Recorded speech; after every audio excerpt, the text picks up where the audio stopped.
আসসালামু আলাইকুম। আপনারা সবাই কেমন আছেন?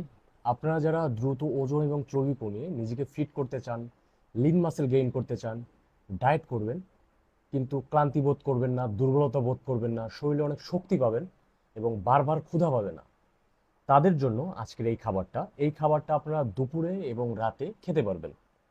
তো এখানে কি রেখেছি দেখেন। এখানে শসার সালাদ, এটা আপনার ভাইটামিনস এবং মিনারেল সোর্স। এখানে 3টা ডিম আমি ফ্রাই করেছি। এটা হচ্ছে আপনার প্রোটিন সোর্স। ডিমে সব রকম ভিটামিন বিদ্যমান। ডিমে রয়েছে গুড ফ্যাট, যা আমাদের বডির জন্য খুবই ভালো, এবং ডিম থেকে আমরা ওমেগা 3 এবং ভিটামিন ডি পেয়ে যাব।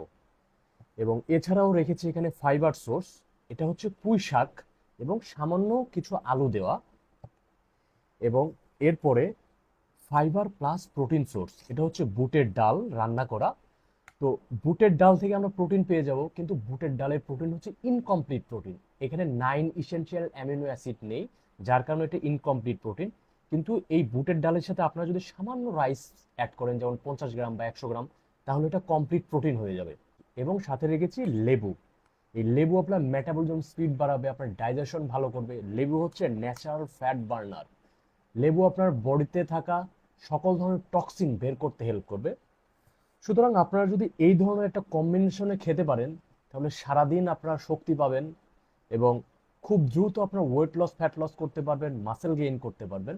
এবং আপনারা যারা ওয়েট গেইন করতে চান, তারা এই খাবারটার সাথে বেশি পরিমাণে কার্বোহাইড্রেট রাখার চেষ্টা করবেন, তাহলেই হয়ে গেল।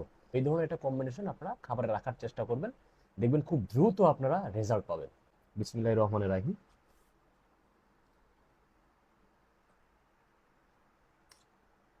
এবং এই খাবারগুলোতে খুবই সামান্য তেল দেওয়ার চেষ্টা করবেন। অলিভ অয়েল বা সরিষার তেল, এই ধরনের তেল ব্যবহার করবেন।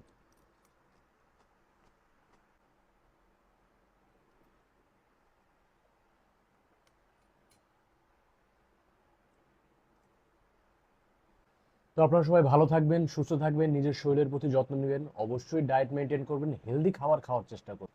40 বা 50 বছরের পর আপনার সঙ্গী হচ্ছে আপনার এই ফিটনেস। আপনার এই ফিটনেস যদি ভালো থাকে, তাহলে আপনি খুব সুন্দরভাবে জীবনযাপন করতে পারবেন।